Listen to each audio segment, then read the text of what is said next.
Two friends attempt one of the toughest climbs in Alaska. Yeah? One is horribly injured.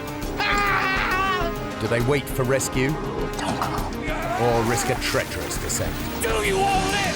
The choice is tearing them apart. I want off this mountain! Help isn't coming. And the mountain is trying to kill them any way it can. Avalanches are roaring everywhere. It's bad. It's war.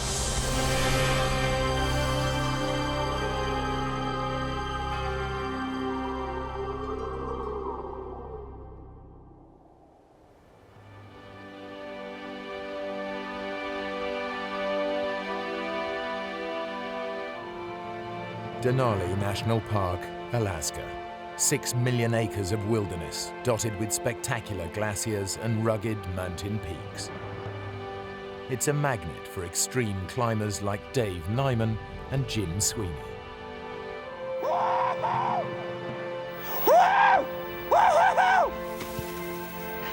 Man, you should see the view from here! This is an area as big as England. We were the only climbers in the whole Alaska range that we knew of. Jim Sweeney's idea of heaven is taking on a treacherous rock face with his good friend Dave Nyman, the man who taught him to climb. We've had great times in the mountains, thousands of hours, and we've taught each other a lot. Hey, come on, Nymo! Come on, keep up, slow coach! Great, Jim. Jim is a better climber overall than me. Dave and Jim are attempting a route up Mount Johnson that no one has conquered before, though many have tried. It's called the Elevator Shaft, a 2,000-foot ice climb in a wall of granite. I was looking for something steep and hard to do. I'm a fighter, you know. I grew up as a boxer. I fought every kid in town. Because a climb is not just the act of climbing, it's also how you interact with your partner, what kind of trust, what kind of knowledge you have of what your partner would do if something happens.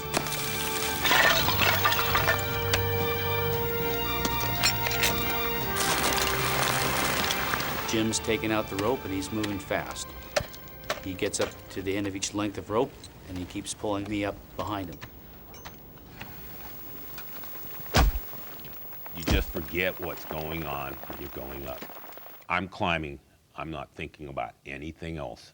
I want to go up.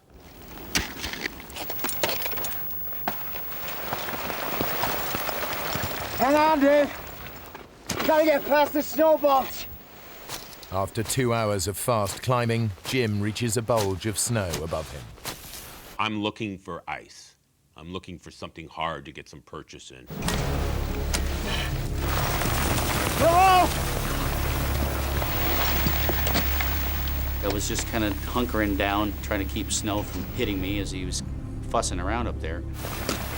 You're thrashing me, Jim! He's hollering at me, you know, and it's just constantly the snow's going down. Have you hit anything yet? This is nowhere, Dave. If I can't find some rock and ice to climb onto, I'll come down.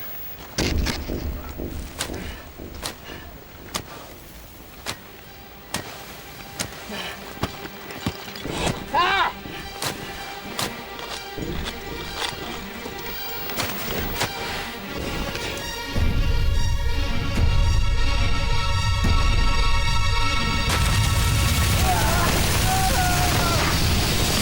Cold wave of snow in a kind of a hissing roar that just whooshes by.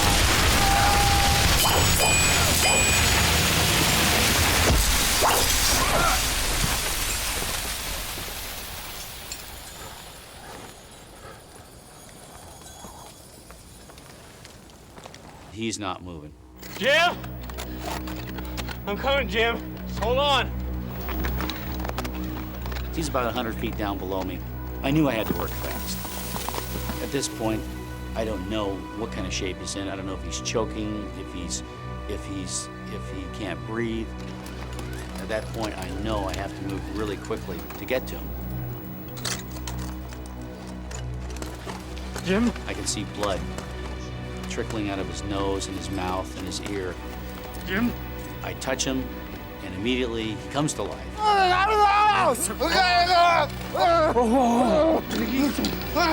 Jim, stay with me. Jim!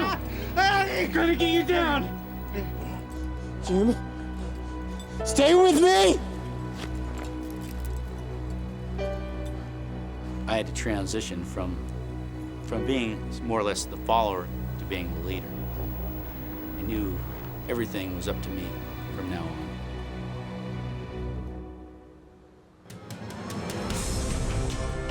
Dave's first task is to get Jim out of danger. He has to lower Jim's dead weight 1,000 feet down the near vertical rock face of the elevator shaft. Over several hours, I would lower him below me, and I'd drop Jim down another full length of rope, maybe 165 feet. Jim, I need you to wake up! Jim!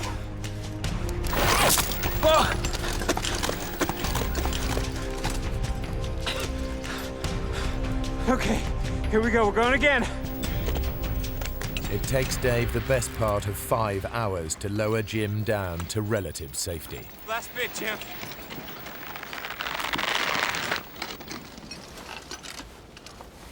Jim. Damn it, Jim. Stay with me. Stay with me, Jim. I have no memories of the fall whatsoever, none. The first thing real I remember was Dave screaming at me. Wake up! Come on. Stay with me. Dave and Jim are still 5,500 feet up Mount Johnson, in an area rife with avalanches.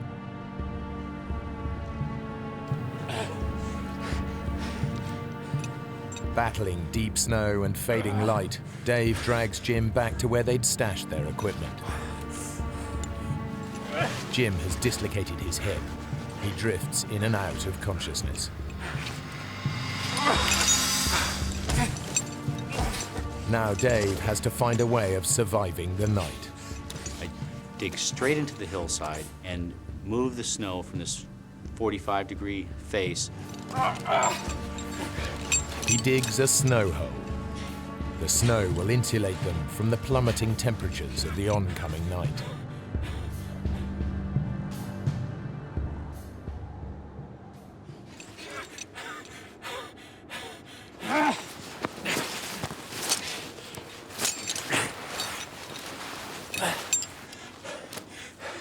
Okay, Jim. Let's get you safe.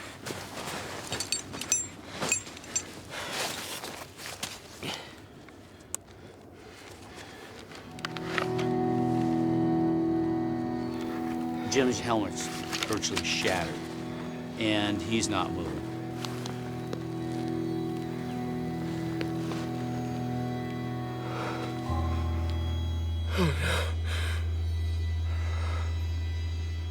At that point, I realized that this has gone from bad to even worse. I know with a head injury, you know, if your brain starts to swell, fluids build up, that can pretty much be the end of you. There's all these different things going through your mind. If the weather turns and I don't get word out, we're gonna be in a world of hurt. If I go travel alone on the glacier, am I just gonna fall in a hole and Jim's left by himself anyway? You don't know what the right answer is.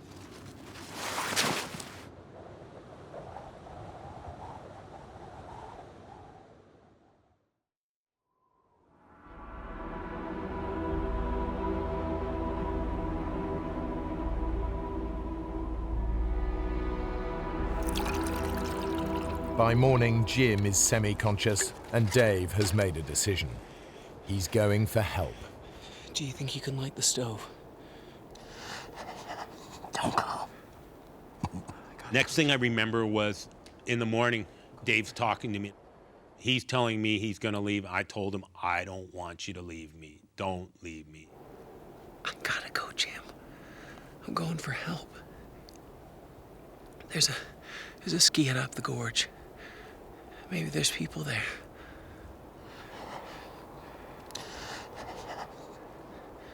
They might have a radio. We'll get a plane and be out of here in no time. I'll be back in a few hours, okay?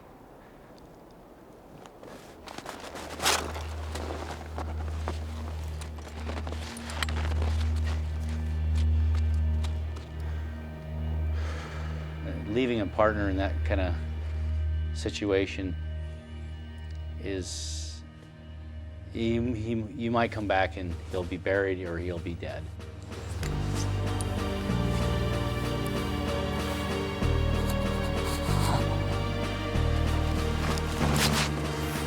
First, Dave skis a mile down Mount Johnson to the glacier, which runs like a motorway through the mountains. The ski hut is then a 7-mile struggle uphill, a dangerous route across crevasse-cracked terrain.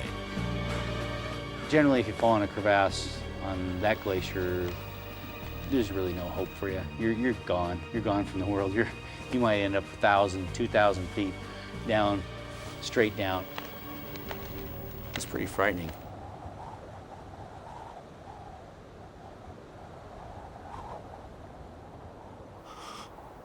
I don't know who I am. I'm freezing. My forehead's on fire, my body's cold. I'm laying there, I'm pounding, my heart's just going boom, boom, boom. The whole body's just going boom, boom, boom.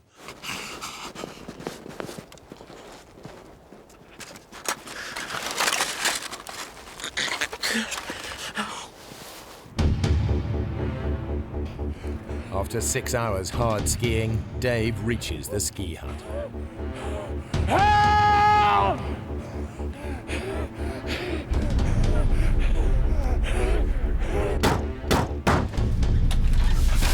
Yeah, radio. Radio.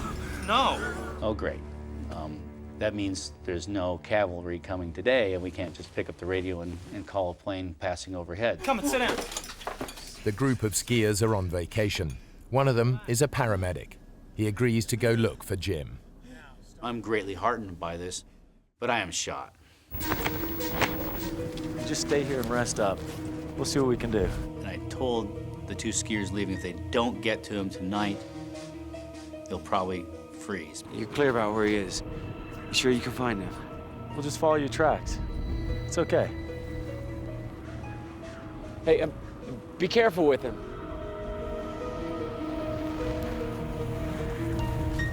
Unable to radio for help, Dave and one of the skiers tramp out a giant SOS in the snow.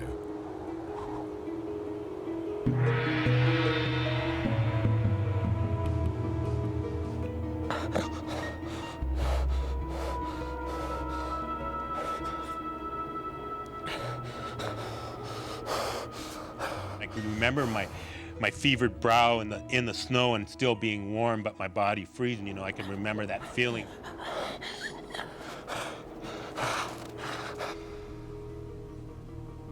We spent a lot of time together. We've been into a lot of different things.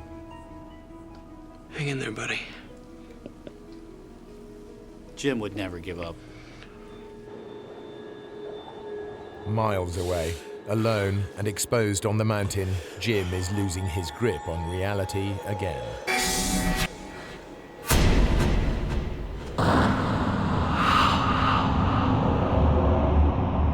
Black dreams, just as black as can be, you know.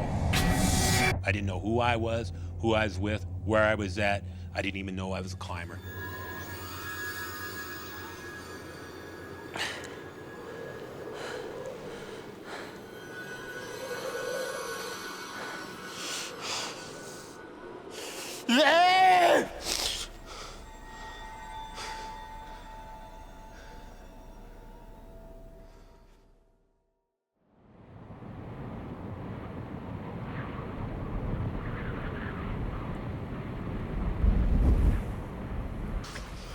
The next morning, Dave heads out to try and find the rescue party. They're already on their way up the glacier. They're towing a sled. My heart leaps. Oh, great, great. They're coming back. They've rescued Jim. And then I think there's no way they can ski as fast as they're skiing, towing Jim. Then my heart just drops. Where's Jim? Didn't you find him? Look, we skied all the way over to the base of that shaft thing. That's a hell of a climb. He explains to me that they looked up and they saw a few avalanches coming down, and they decided that they didn't have the proper equipment. It's too dangerous. Getting more people killed won't help anyone. I'm trying not to be angry. I can't believe what I'm hearing here. Will somebody come with me? I'm taking that sleeping bag. You go up there, and you're gonna die. I could feel them looking at me when I was skiing, because I was putting any anger I had right into my plan to save Jim. At that time, the clock was ticking. Every second I felt counted.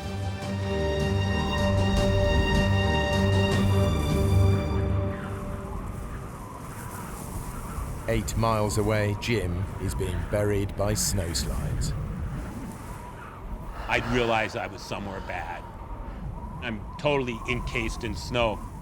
I'm going, where the hell's Dave? I raced down the glacier. Maybe what I covered in 6 hours took a half hour, going downhill. And so I made it in no time down to the camp and just started grabbing gear. Dave heads back up to Mount Johnson, to the snow hole where he'd left Jim 30 hours earlier.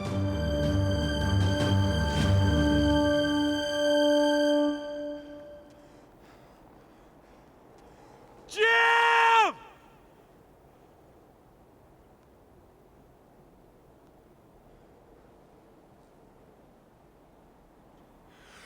Jim! I heard probably the most beautiful sound I've ever heard. Oh!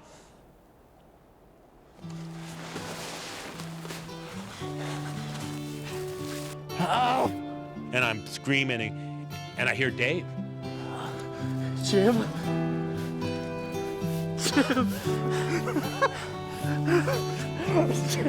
He's buried in a snowslide.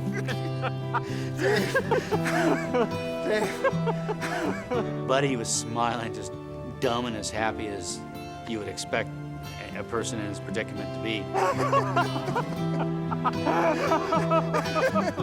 I'm crying, I'm back to the helplessness, crying, fighting, I can do both. Feel sorry for myself and fight.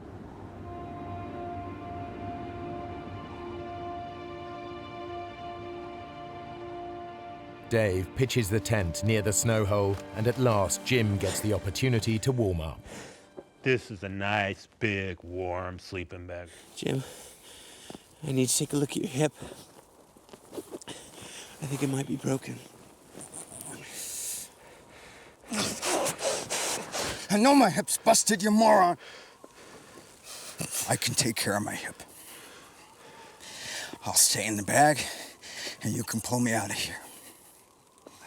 I don't believe that I have the ability to move Jim out of this area. Skiing off by myself, that's one thing, but I can't drag you out of here. I can't do that, Jim. Listen, there are people at the ski hut. They know we're here. Let's just hunker down and wait for help to come. Hey? Positively, 100%. He was waiting to get rescued. Dave's waiting for the rescue to come.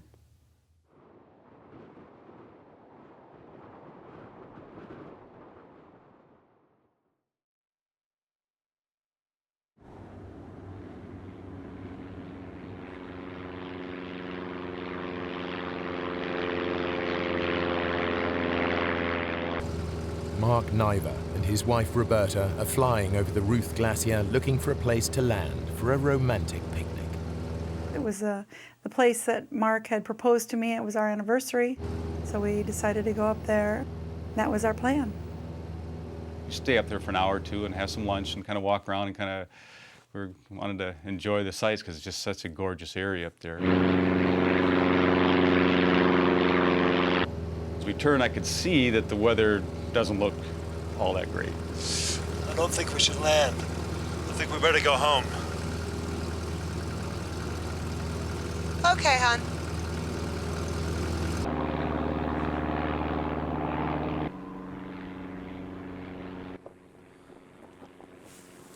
Jim, do you hear that? Jim, come on, man, there's a plane. And I figured it'll see the SOS. We'll be out of here in no time.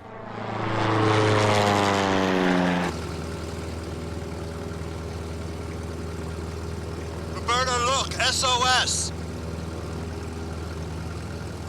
We gotta go in. No, we don't, Mark. Roberta doesn't want to risk landing. She's 7.5 months pregnant.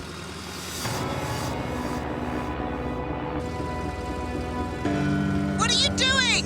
You just said we shouldn't land here. It's an SOS, we have to land. She's nervous, obviously, and she's telling me, Mark, we can't land. She's kind of hollering at me. It's somewhat distractive as I'm lining up to land.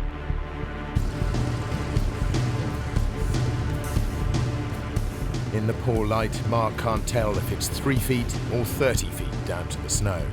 He tries to abort the landing.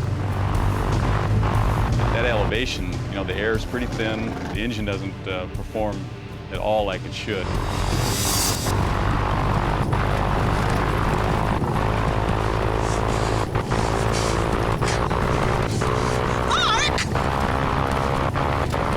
So I grabbed my stomach and held on.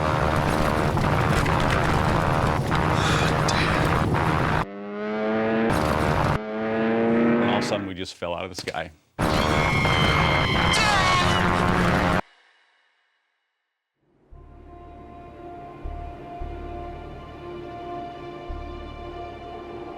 Dave and Jim remain stranded halfway up Mount Johnson. Unbeknownst to them, Mark and Roberta Niver's plane has crashed 8 miles away. Their attempt to help has only made things worse. Fortunately, the shelter of the ski hut is close at hand. Living in Alaska, things happen. You just have to adapt to what your situation is. Whoa, where'd you come? Can you help, please? The baby is still moving, but Roberta has ruptured 2 discs in her back. I had to pull within myself. It's already a very scary situation. Tried to remain calm and tried not to dwell on what if. I was afraid if I started to think what if, I'd be in trouble. We saw that SOS. Is it yours? No. Hey, sit down. It's a long story. Mark gets all the details of Jim's climbing accident and Dave's determination to rescue him. Immediately, I'm thinking of those guys. I mean, the snow's falling, the wind's blowing. They're on some side of a mountain someplace, and who knows what condition. With hope of rescue dwindling, Dave and Jim resign themselves to spending another night on the mountain. As it gets darker, I can hear the snowflakes hitting the tent. They're huge. We're in no man's land.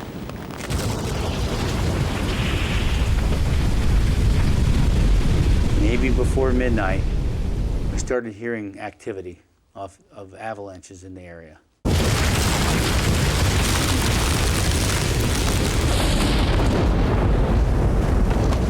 Dave! Wake up!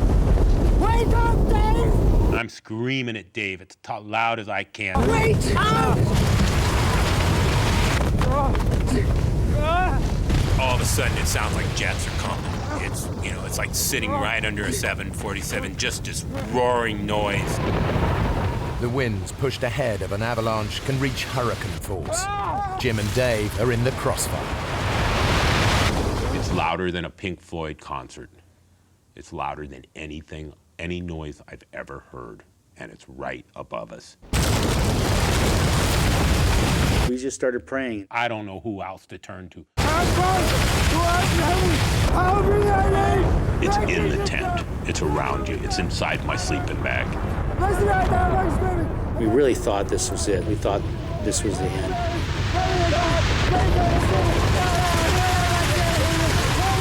But we're saying these prayers just constantly, 3 every minute for hours. Numerous times we were hit by 100-mile-an-hour wind blasts and just pelted with snow, but the big one didn't come.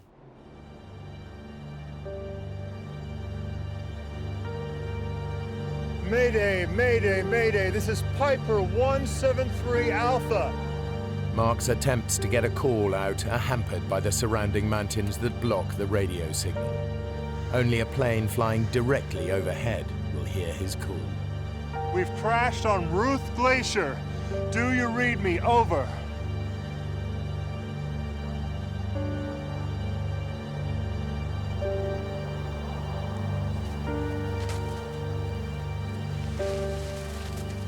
I'm still amazed to this date that we're still around after that night.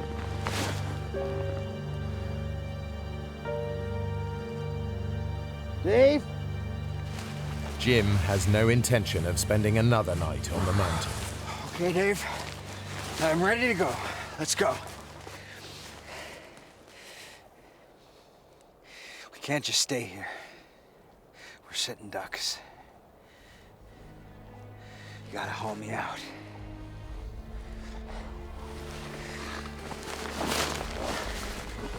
We can make it down to the glacier, man.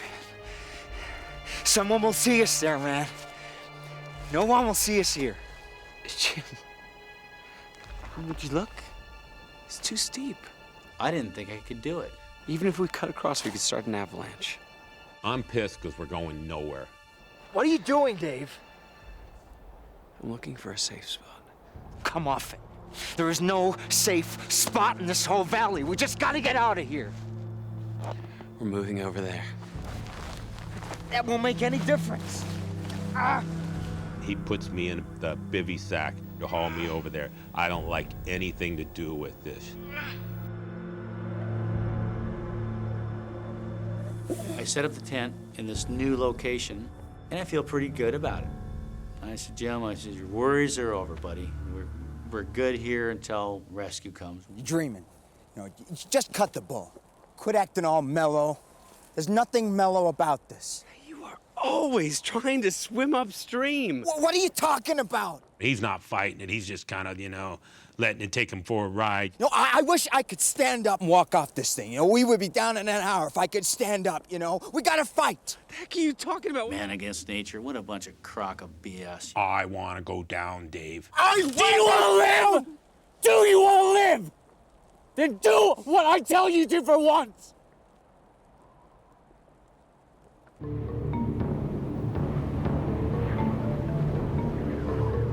At the ski hut, they're no closer to alerting a rescue party.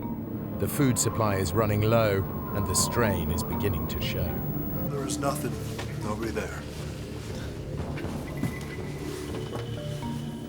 I don't know how much longer I can do this, Mark. I'm sure somebody's made contact that we're missing, but they don't know if we're dead or alive. This is the 6th night on the mountain, and it's still snowing heavily. Jim and Dave are now holed up in what Dave believes to be a sheltered spot. And we might get a little bit of a blast.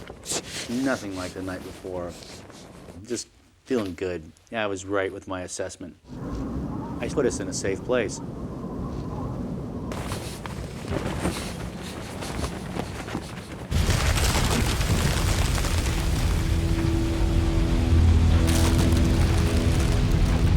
Well, early in the morning, maybe 2 a.m., we heard a roar.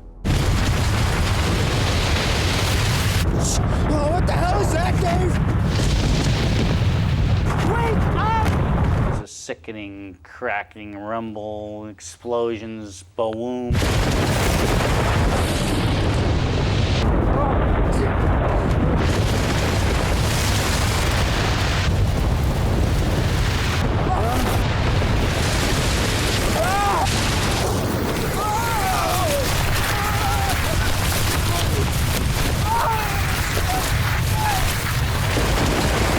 We fly downhill 200 feet, 300 feet.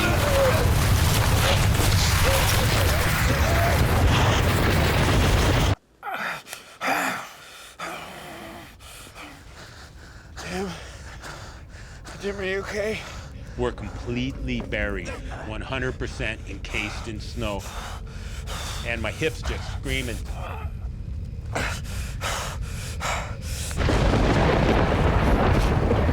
I can feel the pocket.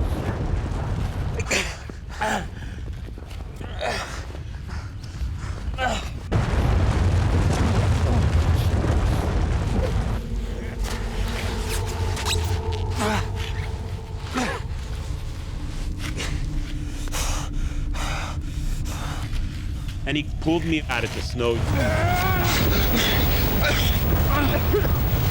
He lays me out on the ground in the sleeping bag, and I'm just laying there. The avalanches are roaring everywhere. It's just as bad, you know, bad. It's war.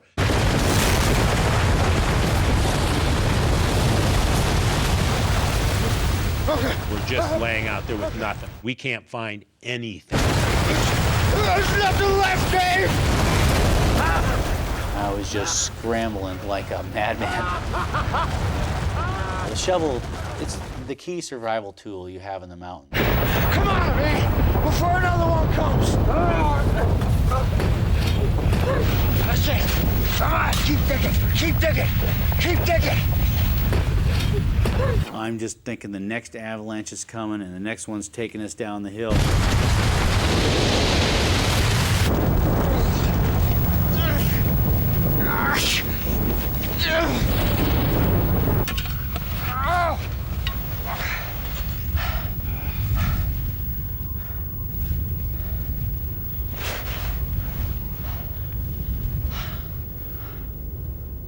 You really could care less about the other person. Sure, you love the guy, but hey, at a certain level, you think about yourself first. I will clamp myself, I'll chain myself to a leg, I'll bite it off, I'll crawl down here and kick his ass if he leaves me.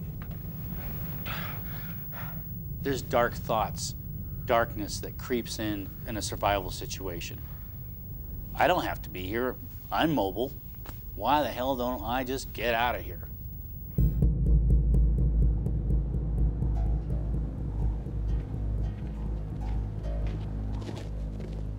Eight miles up the glacier, Mark Niver is clinging to one hope. This morning, the jet that takes him to work on the Alaskan oil fields will be flying directly overhead. It's their best, maybe their only chance to let people know where they are. My dad flies that plane.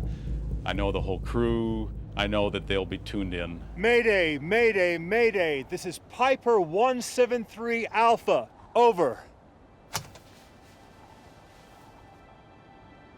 Hello, Mark. Is that you? Over. How are you doing? Who is this? Over. Mark, we don't read you. Please reply. Over. Hello, do you read me? Over. The pilot can't hear Mark. Repeat, where are you? Over. Mayday. We are But he near can the hear the mountain. clicks on his radio. So it's 1 click yes, 2 clicks no. After 7 days, the word is out. Understood. But rescue is impossible until the weather breaks. And no one knows if Jim and Dave are dead or alive.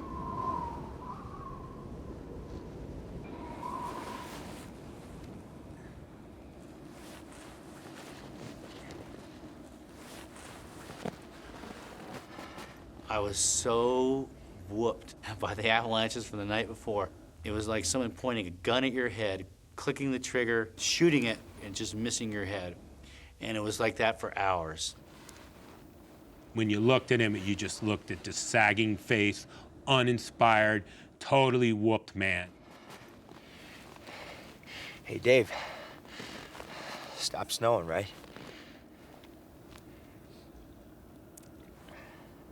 It's time for me to take over and tell Dave what to start doing. This is a tricky situation for me. I'm pissed, but I can't give him a bad time. I want to go down. I have to work with Dave. What do you want to do? You want to go back to the base camp? Get some more food? More equipment? I wanted to go, but I knew if I left, I would not come back.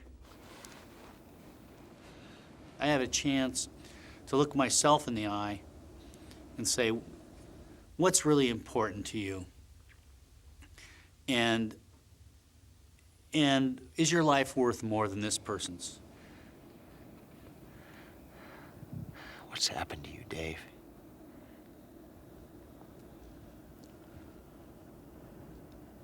I'll tell you what. You get me off this mountain, I will buy you the biggest, juiciest steak you've ever seen in your life at the Double Muskie. What do you say?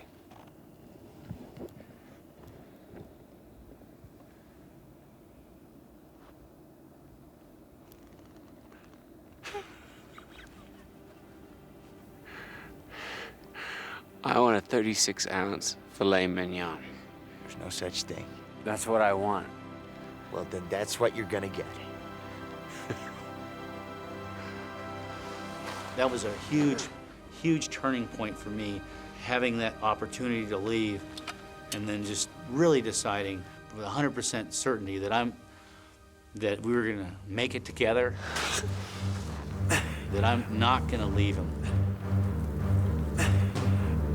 So begins a back-breaking ordeal to drag Jim down the mountain. Start to shovel the trail, pack it down, then it'd go back and pull Jim.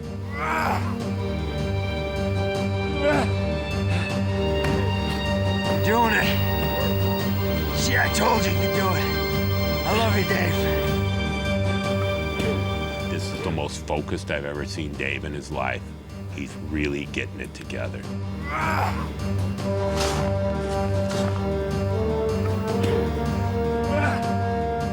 Inch by inch, foot by foot, we're moving down the valley.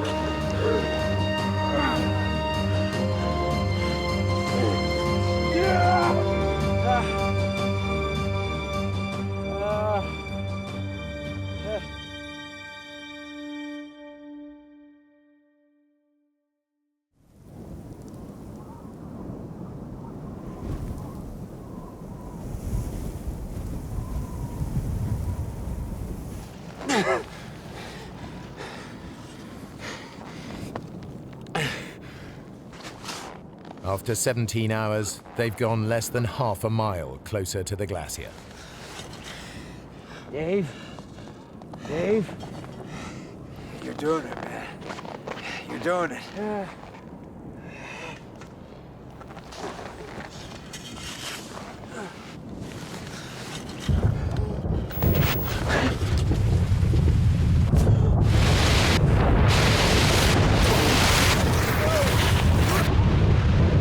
All of a sudden, we're flying downhill.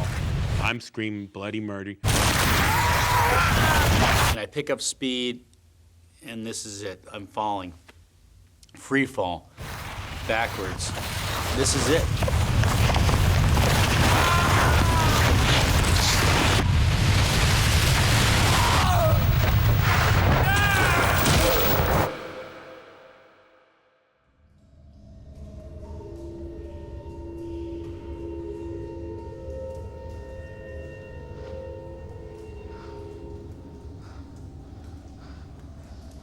Jim's luck has held. He's been caught on a ledge 30 feet below the surface.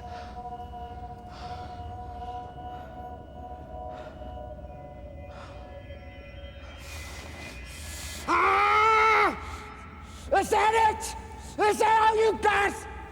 I start screaming at God, you know. I'm telling him, I can take more. I can take more. Come on! I can take more!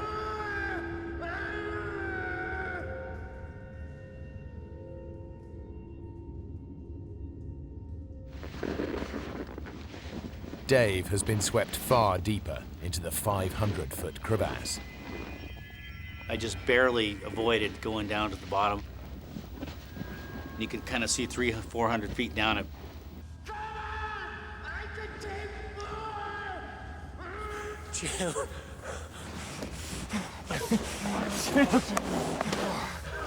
Jim. Oh, Jim. There's a ramp.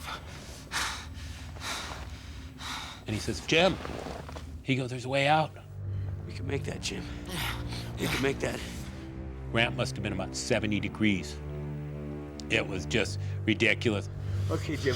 On the count of 3. 1, 2. Ah! And again. 1, 2. Ah! That's the stuff. That's the stuff. Good, Jim. You're helping me. I'm looking right up at Dave. He's looking right down at me. This is gonna be a lot of work. Hold yourself there. I'm holding it.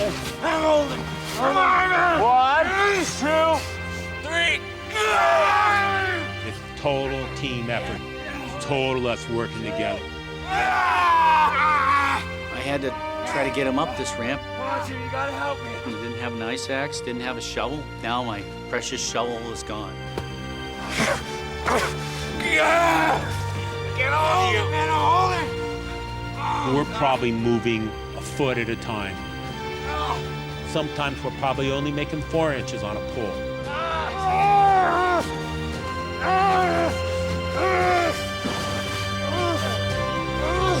Come on! Roger, you're nearly there.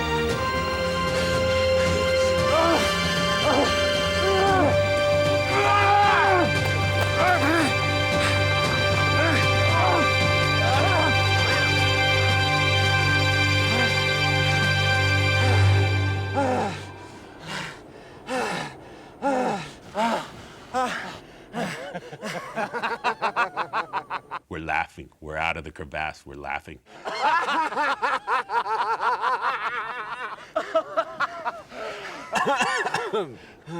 Dave, there's the glacier. Let's just go for it. Let's toboggan down right now. No. No way. It's too steep. It's full of crevasses. I'm feeling invincible. I can slide over crevasses. Nothing's gonna kill me.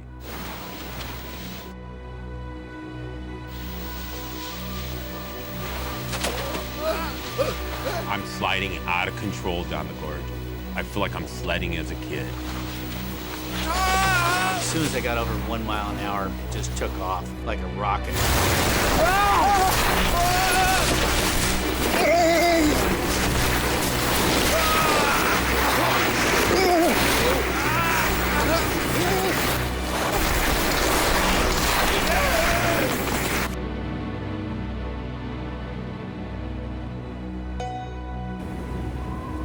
It doesn't look like we're going to be able to get in today at all. Visibility is too bad. Over. So I go back up to the mountain hut, and everybody's got this hopeful look on their face. Looks like they're not going to be able to come in today. That's great. When I think back, it's amazing I remained as calm as possible until I started crying. I just started losing it.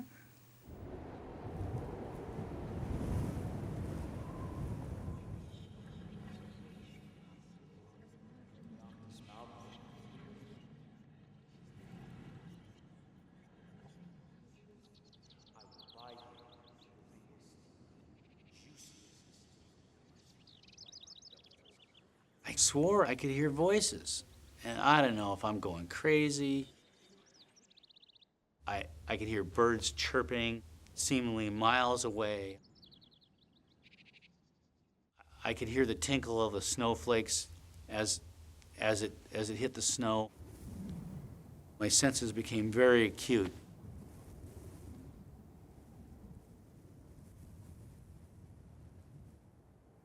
Jim and Dave have finally made it to the glacier where they can be seen. It may be too late. I am starving. I haven't eaten but a few tablespoons in the week and maybe had a couple sips of water. If we don't get picked up now, I'm gonna die soon.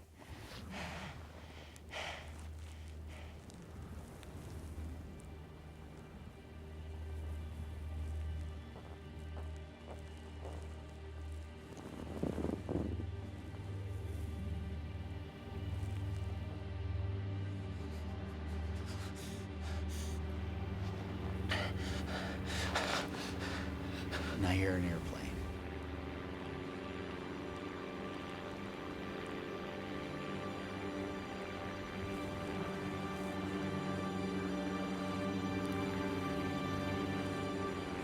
see a little red dot coming up the glacier.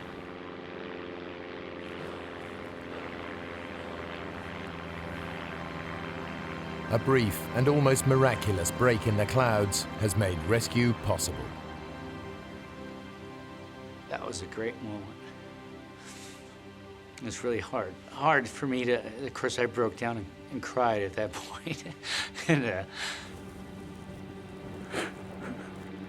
did it, Dave. You did it. It's the best sound I've ever heard in my life.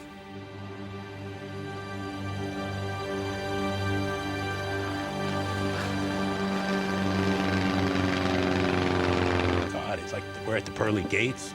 I mean, he's right there. He's circling over us. He keeps tilting his wings at us. Get your act together. he's saying, "Don't cry, stand up, you're a hero." And so he's telling me all this stuff of how to act, you know, you saved my life, you're a hero. You don't want to be blubbering when the helicopter comes.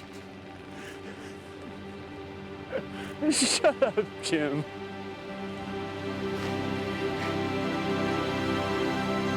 Alerted by Mark's radio, planes have been flying above the clouds searching until the weather suddenly cleared. Those few minutes of sunlight have saved them all.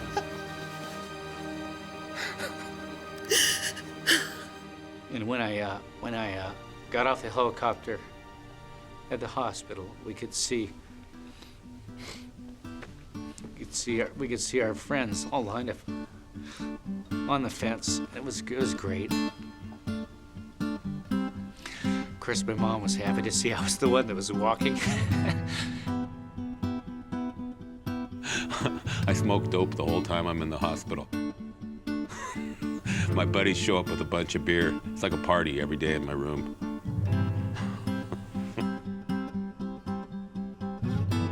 Eight weeks later, Roberta gave birth to a healthy baby boy. Though Jim never fully recovered from his hip injury, it didn't stop him climbing. Dave is now a father and doesn't climb as much as he'd like to. For his efforts to save Jim, Dave was awarded the Carnegie Medal for bravery.